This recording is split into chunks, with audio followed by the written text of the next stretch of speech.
Salam sejahtera semuanya. Jumpa lagi di channel Cerita Beda Alam bersama saya, Ardi. Kali ini, saya akan membawakan sebuah kisah yang berjudul Perjalanan Terlarang. Sebelum kita mulai, cerita perjalanan terlarang bagian kedua dan yang terakhir ini, jangan lupa untuk menekan tombol like video ini, dan aktifkan juga lonceng notifikasinya, agar tidak ketinggalan cerita-cerita horor lainnya di channel ini. Dan bagaimana kisahnya? Langsung saja kita mulai ceritanya. Keesokan paginya, meskipun masih ketakutan setelah mendengar berbagai cerita mistis, Ita tetap bersikeras melanjutkan pendakian ke Gunung Geni. Maya, sahabatnya, merasa ada sesuatu yang tidak beres, tetapi ia tak mampu membujuk Ita untuk mundur.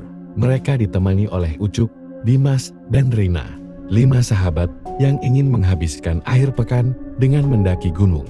Di perjalanan, mereka bertemu dengan seorang kakak tua yang tiba-tiba muncul dari balik pepohonan. "Bocah itu harus pulang," ucapnya dengan suara berat dan tatapan tajam mengarah ke Ita.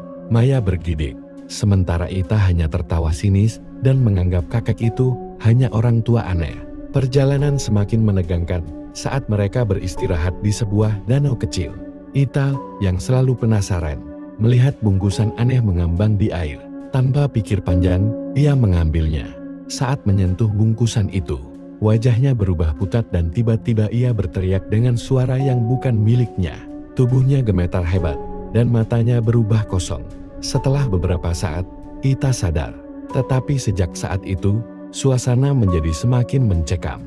Teman-temannya mulai merasa ada yang tidak beres dengan Ita. Di tengah perjalanan, Ita mulai mengeluh sakit perut yang luar biasa. Ucup, yang mulai kesal karena perjalanan terganggu, mengabaikan keluhan Ita. Namun, tiba-tiba, Ita tertawa sendiri dan berbicara dalam bahasa yang tidak dimengerti. Langit mendadak gelap, angin bertiup kencang, dan hujan turun deras. Seolah-olah alam ikut merasakan aura mengerikan yang menyelimuti mereka. Saat mereka hendak mendirikan tenda, Ita tiba-tiba berlari menuju hutan dengan kecepatan luar biasa. Mereka berusaha mengejarnya, tetapi Ita menghilang begitu saja di antara pepohonan. Maya mulai menangis, merasa ada sesuatu yang salah dengan sahabatnya. Malam semakin larut, mereka mencoba mencari Ita, tetapi tak menemukannya. Ketakutan mulai menyelimuti mereka. Seorang pria tua muncul dari balik kegelapan dan menawarkan bantuan. Ia meminta mereka untuk membaca doa dan mengumandangkan azan.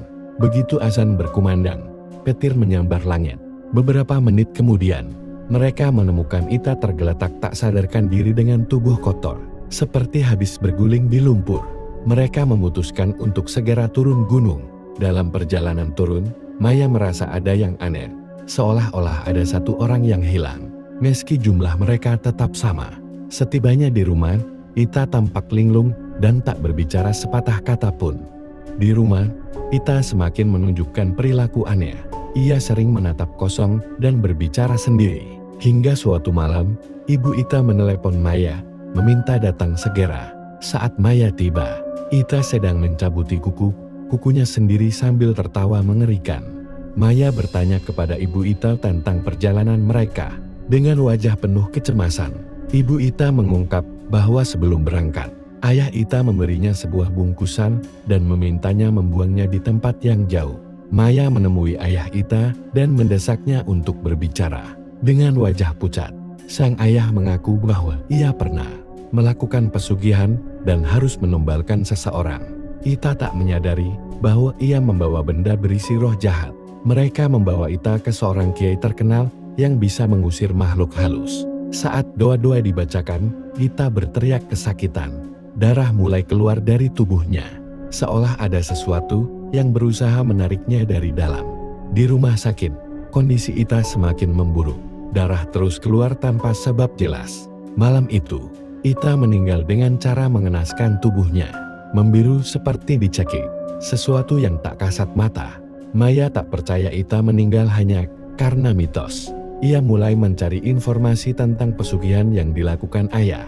Ita, penyelidikannya membawanya ke seorang dukun tua yang mengatakan bahwa roh jahat tidak akan berhenti belum mendapatkan tumbal baru.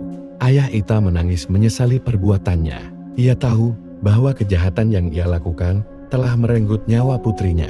Maya bersama teman-temannya kembali ke Gunung Gadil untuk menghancurkan benda-benda berkaitan dengan pesugihan. Mereka menemukan tempat ritual penuh sesajen dan membakarnya. Saat api membesar, Maya melihat bayangan Ita tersenyum padanya. "Terima kasih, aku akhirnya bebas," bisiknya sebelum menghilang bersama angin malam.